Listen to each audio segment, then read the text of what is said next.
She's gone, man. Oh my God. Oh my God. Oh my God. Oh my God. Hello? What they told me was they're in the office. You have an unconscious, not breathing female. Mama, wake up. In the office? In the office. Please, Mama. Okay. Mama, wake up. Mama, wake up. God. God. God. 16 years. That's Scott Beaumont Jones consoling his son, Michael, after his mother, Deborah, passed away in the hospital only moments earlier. Deborah had experienced some kind of medical episode and lost consciousness in the laundry room of the trailer park they were staying at. Or at least, that's what Scott wanted everyone to think. It was a gray and overcast Monday evening on June 18, 2018, when police dispatch in Boulder, Colorado received a deeply disturbing 911 call from what appeared to be a husband and son in meltdown and desperate for help. 911, what's the address of your emergency? What's the address?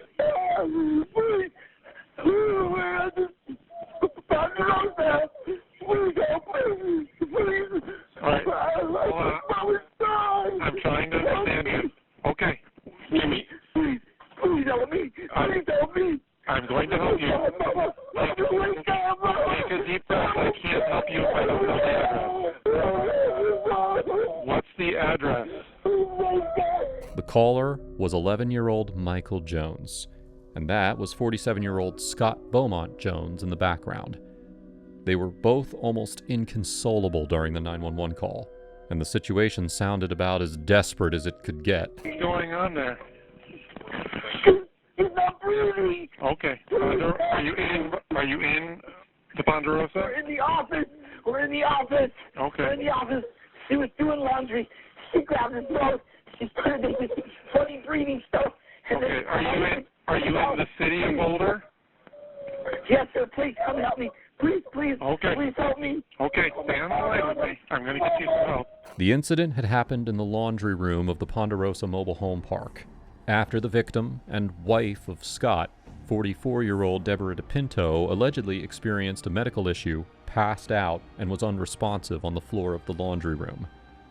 Scott was with her at the time and had immediately rushed to grab Michael to see if he could help, before he started CPR in an attempt to resuscitate Deborah.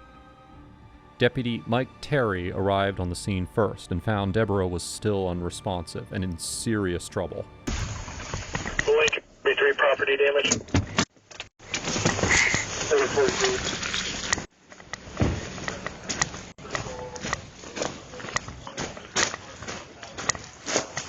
Hello? Hello? Please help me. Get on her head. Get on her head. Get on her head. How long did you find her here? I don't know. Did you find her here? No, she started passing out. Oh my God, what happened to her fucking nose? 593, CPR in progress.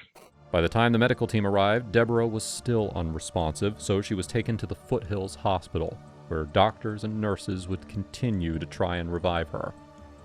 This gave Officer Terry the chance to find out exactly what had happened.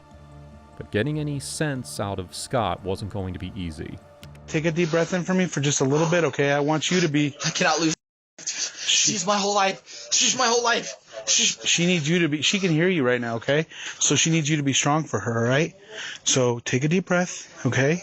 The best people that can possibly be working on her, okay? We got paramedics on her, all right? Oh my God. Let's see what's going on. I'm sure the commander already asked you, does she take any medicines? No, sir. Okay. Nothing major? No. Birth control.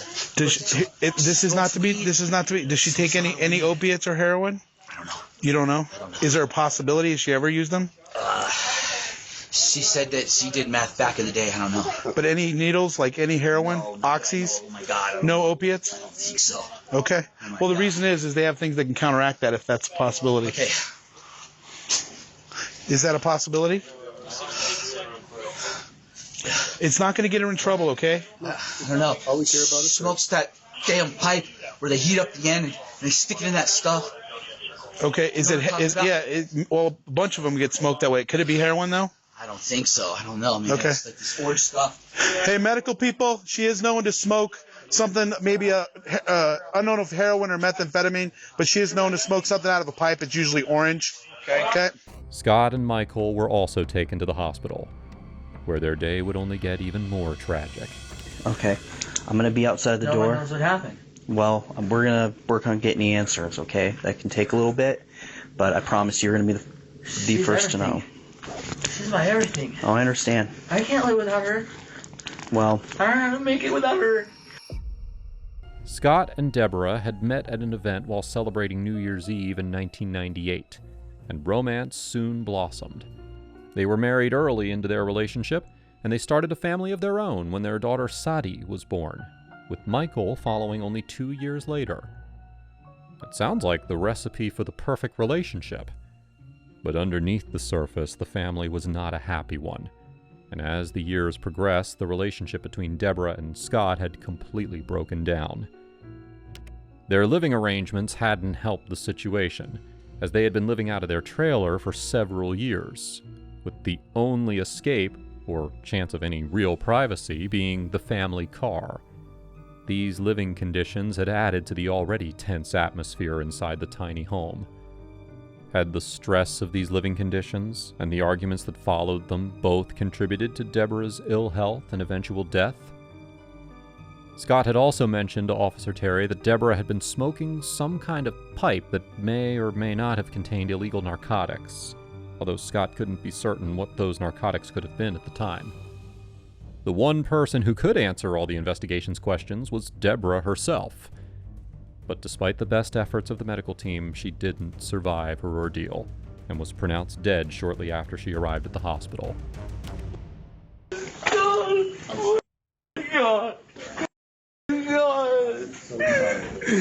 Michael was in complete shock, and went through more grief in one night than any 11-year-old should ever have to experience. But the touching scene of a father comforting a son would take on a whole new meaning after the Boulder Police Department began an investigation into Deborah's death. What they discovered would flip this case on its head and open up an investigation into murder. Hi, Greg. This is Deputy Trey again. Hi, Mike. Hey, so I just wanted to get with you real quick. Are you still working on getting stuff together? Yeah, I sent you a Google, so I put up a Google Drive, I downloaded the video, it's an hour long. If you need more, I can only do 1 hour segments. Okay. So it starts at 6:52, that's in the title of the video. Okay. So from 6:52 to 7:52. That was Greg, who was the owner of the Ponderosa Mobile Home Park. What neither Deborah nor Scott were aware of was that Greg had installed a series of surveillance cameras to try and stop a surge of burglaries that had been taking place in the trailer park recently. As well as cameras covering the more obvious places, the owner had installed a camera in the main office. But when Greg viewed the footage from that camera, he couldn't believe what he saw. On the evening that Deborah was killed, the couple had been engaged in one of their many arguments, which had been causing tension inside their tiny trailer. This was only hours before Sadie and Michael were about to pay a much-needed visit to their grandparents, giving Scott and Deborah some time to clear things up. Only Deborah had other ideas, and instead of clearing the air, she was ready to wave goodbye to Scott, who by this point had been unemployed for years. Scott knew that he was about to be told he was facing a divorce, so he would try again to convince Deborah to let him stay. The argument had started in their motorhome, which was when Sadie retreated to the family car for some peace and quiet. Scott and Deborah left Michael in the trailer and continued to fight all the way to the trailer park's office and into the laundry room. So is there movement, or do you see them walking in and out and stuff? I see him walking in at 6:52. All right. I see Scott. I hear him arguing. For about 15 minutes, and then right at 7 o'clock,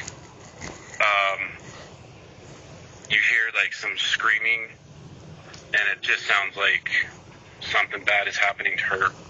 Okay. And then he doesn't come out for, I mean, according to my motion sensors, he does not come out of the back 45 minutes. Okay. And then when he does, he's saying, oh my God, and he's kind of pacing. Okay. And I just got chills up in my spine. I couldn't watch anymore. Okay, yep, there we go, I can see it. Unfortunately for investigators, the camera didn't point in the direction of the laundry room, so it wasn't possible to see the events unfold with their own eyes. But the audio that was recorded picked up every word that was said, and much more. That's common sense. I thought there was some common sense with you. Well, I thought he knew that you don't remember being in there. He doesn't know. I didn't fucking know that. That's why you had to tell me. Common sense, Mama. What the fuck are you doing over there? I'm getting one shit. Get out of here. It's common sense. Take this. The couple argued for almost 10 minutes, with Scott furiously trying to work his way back into Deborah's life. When he realized there was no convincing her, he did the unthinkable. And what happened next is some of the most upsetting footage that you are ever likely to see. You make me feel terrible. Get away from the door. Help me!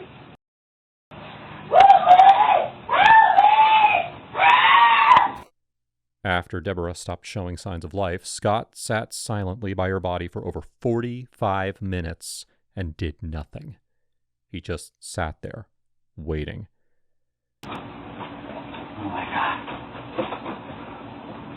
Oh my God. Oh my God.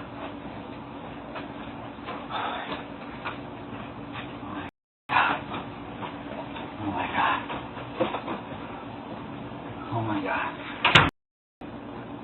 She's gone, man. Oh my God. Oh my God. Oh my God. Oh my God. Scott was questioned by Detective Don Dillard within a few short hours of Deborah's death. But the detective wouldn't tell Scott about the hidden camera. They'd let him tell his side of the story first. And then we started figuring out, so what do you want to do for dinner tonight? I don't know, man. I'm trying to remember what she said, Santiago's or something like that. And I was like, nah, that's a little hot. I don't want that. What do you think? We should go to Taco Bell or something. She's like, yeah, we can go to Taco Bell. She's like, well, I'll tell you what I do, man. Help me with this laundry, because now I'm remembering everything, dude. I had the laundry bag in my hand, dude. She didn't have it in her hand. Or she did, and I said, here, let me take this for you. And then I had it. And then, I don't know, dude. Like, she went like this. She started going like that and stuff. That's a fact, dude. And then after that, dude, I don't know if she stopped choking or I don't know. Did I make that up? I don't know, man. I'm not sure. Maybe I did. Maybe she said it. I'm not exactly sure. So once that happens, what happens next? Oh, man. For the first time, that girl fucking went down, dude. She went down and shit like that. And I went to grab her, dude, and I didn't get a good hold of her shit. And then she rolled this way and she went straight down, dude. And then she started doing the shit like that and doing the shakes like doing the fucking fish, dude. I rolled her over, dude. I put her arms up just like that, dude. Thinking that was going to do something. I waited for maybe a minute. Buddy, that didn't do anything, man. So I went out, and I thought to myself, are you leaving her? Then I went back in. Then I looked at her again, and the little light just went, get out of here. You got to do something now. You got to do something now. I didn't have my phone on me. I couldn't find my damn phone. So I went back inside of the trailer. Where's the phone? Where's the phone? I was panicked. I was freaking out. So he came with me. We see her. Oh my God, bro, she's looking blue. Okay? Now after that, I go, man, we gotta call the cops. We gotta call the cops, man. We gotta call the cops. I don't know. I panicked so much. I just gave the phone to him, dude, and he did the dialing, and then I pressed send. So how much time had passed from when she goes down to the point in time where you get your thoughts together enough to get I swear to God, it couldn't have been more than 2 minutes, man. It couldn't have been. It couldn't have been, man. It was about 2 full minutes, man, for sure. Because I went out, I came back. There's film footage, man. Check it out. If I can't get this completely accurate, those things run numbers on them, okay? Okay. So you'll be able to see, okay, he came out, he went back in, he came all the way out to the trailer, he went back in with his boy. That'll be your time frame. Okay. That's the best I can do, man. I don't know. Give me an idea where the cameras are. let's say we're outside, right? The camera's like right there. Okay. So it'll see you coming out. That thing's activated. It's motion activated. Okay. So it's on the outside of the building? It's on the outside of the building, so I know it saw me come out. Okay. And I know it saw me go back in. And then it saw me come back out, and then I went back in with my boy. Okay. What's the time frame on that? I don't know. I think the camera's our best friend on that one. Ironically, the camera wasn't going to be Scott's best friend on this occasion. He claimed that he had only been in the office and laundry room for only a few minutes. But we already know from the surveillance footage that he was actually inside the laundry room for around 45 minutes. I don't know, man. I started doing that CPR stuff. I kept doing it. I feel like I did it about 30 times, you know? So, and just so that it's clear in my head, so she falls, you try to catch her, you bring her arms up over her head. Yeah, I roll her over and she's put her arms up. She's lying on her back when you stretch her out. That's correct. And at that point, is there any noises coming from her? I didn't hear anything. I didn't hear anything. I was freaking out. Did you check for a pulse? Did you check to see if she was breathing? No. No. Is she? No, she looked really blue, and I was looking at her, and I don't know, man. Are we getting to the phase where this is like surreal or something? I don't know, man. Well, you're just processing it all. Okay, so that's what I'm doing. I'm processing. Yeah. All right. And maybe at some level, maybe I just panicked or something. I'm not really sure, dude. I can't just give you that 10th of a second. I ain't that good. Yeah. But all I know was I realized, hey, there's a problem here, dude. She's blue, dude. She's blue. You gotta get your ass out of here, dude. And then I went back, because I don't know if I was second guessing myself or whatever, or maybe I was like, did you just abandon her? Did you just leave her, dude? Yeah, I did, dude. But then when I went back and I was like, no, man, this is DEFCON 4, Jack. You gotta get the fuck out. You gotta go, dude, period. Just focus. And I went and got and we took care of business. Scott was going to try his hardest to suggest to Detective Dillard that nobody was at fault, and that Deborah had both physical and mental health problems that might have contributed to her death. Seizures. You talked about her also having She had a stroke. All right? She has panic attacks. A seizure? I don't know about no seizures. Okay. But yeah, the panic attacks, pretty bad, dude. Like I said, we're driving in the car, doing his little screaming. You know how kids scream? All freaking out, but really bad though. Like, God damn, shut the fuck up. Just really going on. Whoa. He's a little boy, man. Easy. Oh, yeah, you're right. I'm sorry. I'm like, yeah, that's cool. We're cool. Just, man, he's a little boy, you know. Hey, she don't, I don't know, man. I guess maybe I might have overlooked this shit about I want to kill myself and stuff like that. She said it a few times in life, but dude, I just passed that off as junk. That's bullshit, you know what I'm saying, you know? But she didn't do anything in the laundry room to think she killed herself, right? No. Because how long were you guys in the laundry room? You think she did that? I don't know. No, I don't know. She was in there a little bit before I was in there. Okay. I was only in there for, 10 or 15, 20 minutes. I don't know, man. Something like that. So, I don't know. I think. That's what I'm thinking, man. Okay. You know? And we were just bullshitting and talking and figured out lunch and this and that. And fucking, she's like, yeah, I'm going to up here. I'm going to come back down. We're going to meet you. Then we're all going to go to the airport together. And then we're going to leave. We're going to do our thing. And what was her demeanor in there? She seemed pretty happy, dude. She seemed like she was pretty good, man, you know? Okay. But as the video evidence proved, Deborah wasn't happy at all. And most of her unhappiness came from Scott's inability to get a job and provide for the family. June 18th would be the night that Deborah finally ended her turbulent marriage for good. So part of me and my issues between me and her, he's a punk. He don't want to work. He don't do shit. All right. Where you been? Where were you at? Oh, I'm watching my kids, man. I'm taking care of those kids every single day. So who are you? I'm the stay-home dad. I'm the reason why those kids are the way they are. Am I calling her out as a bad parent? No, I'm not. She was the provider. This is what you do. This is what I do. And in the end, she knows, man, I could never stay home with them and do it the way you do, man. I just don't have the patience that you have, you know? And no, I don't want this shit, you know, I mean, whatever now, man. Yeah, she was talking about her and fucking making him bleed and a lot of shit, man. A lot of stupid stuff. And I'm like, hon, whoa, whoa, whoa. You're gonna get social services on your ass. You cannot do that. I guess she neglected her dog. She got the cruelty to animals on her and shit. So I'm just like, you know, I'm kind of the guy. I'll smooth that shit. You know what I mean? We got in an argument. We got in an argument in the trailer a couple months ago. There was this lady Macy. I know that she called him, right? He didn't call him on me, brother. Called him on her. So the cop comes to my house. Well, what about this and a black car and this and that? I'm like, bro, I'll make a deal. You give up, I'll give up. Then the other guy's like, man, we ain't got nothing here, man. We gotta leave. No, man, a crime's been committed. I'm like, there sure is. The crime that you're committing against me. I am not giving up.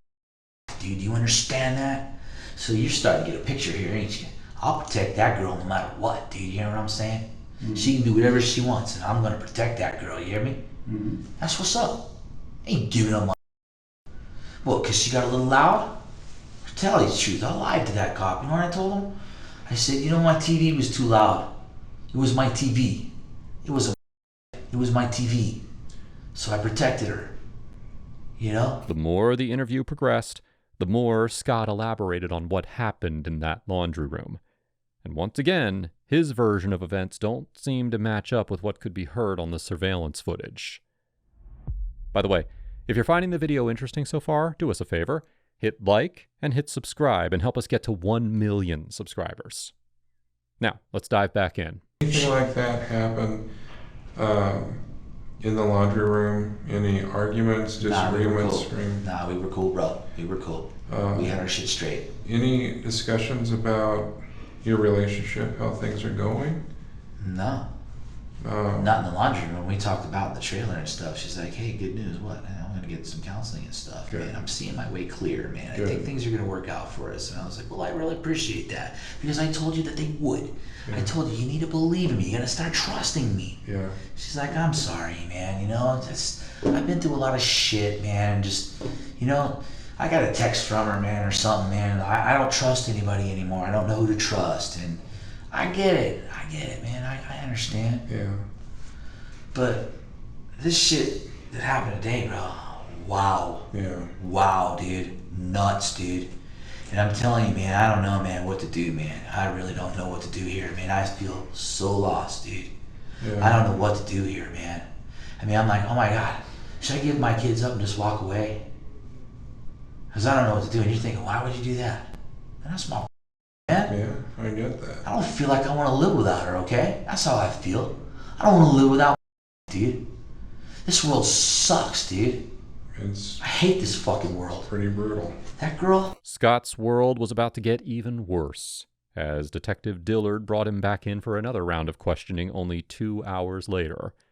And this time, the investigators had brought the incriminating surveillance footage with them, leaving Scott with some tough questions to face. So this is the video that we were talking about.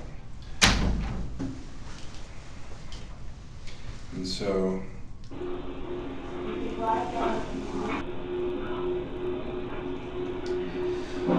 you'll see Thursday that I was right.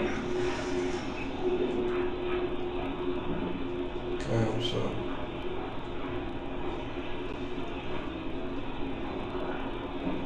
And so like I had said earlier, basing things off what I saw and then what I hear, you understand where I do. Where I was coming from? I understand. That doesn't prove anything, and you know that.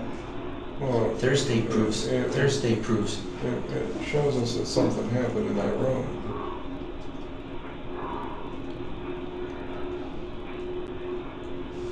And so, based on this,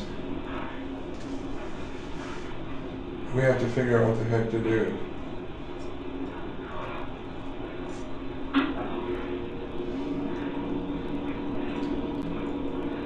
So they're saying that you're in this room for 45 minutes with her before you leave. What's going on during that time? No, man. But do know?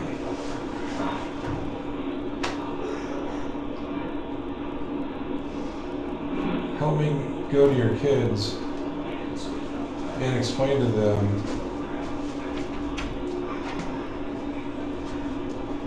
that if something happened, that you're owning, you were part of it. Listening to everything you're saying. This entire time you're still there with her. What are you doing? Are you looking at her? Are you trying to figure out what to do next? Even with the footage in front of him, Scott remained defiant. But he can't help but notice his dramatic shift in body language as he realized just how much trouble he was in. That girl was my whole life. What happened? I don't know. I don't know. It just happened. It was so fast.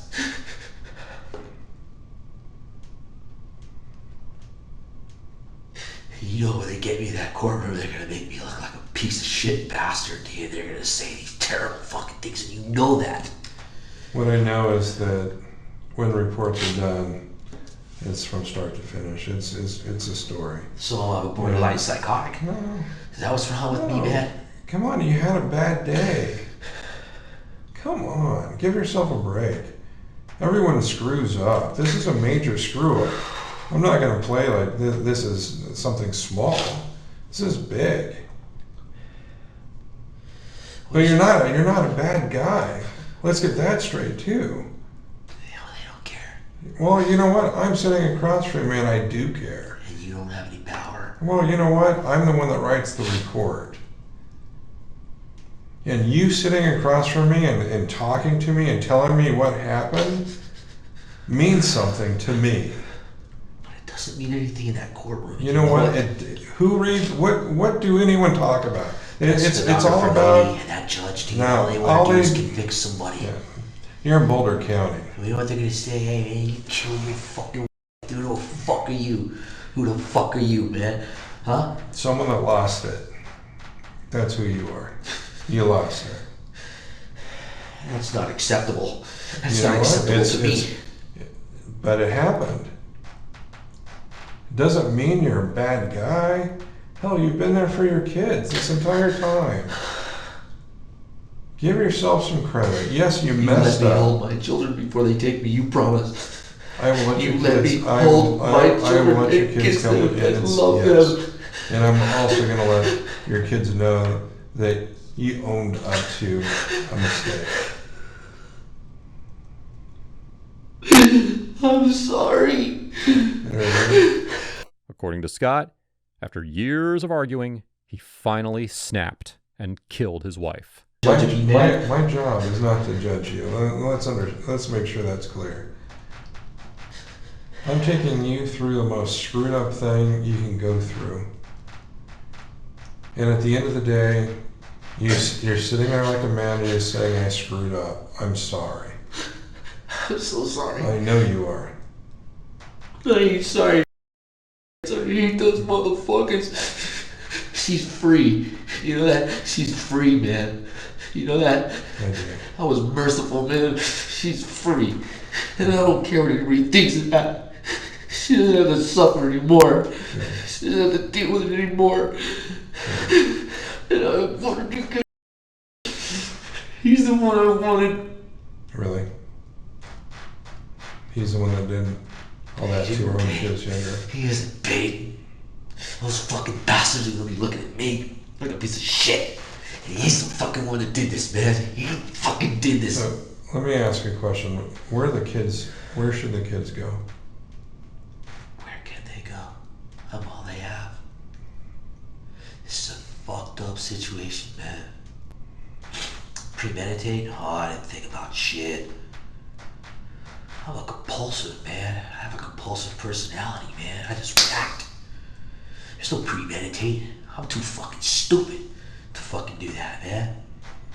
Yeah, I don't think you're. He might have claimed that Deborah's death wasn't premeditated, but with such incriminating evidence against him, he would be facing a first-degree murder charge anyway. But that wasn't the only charge Scott was facing.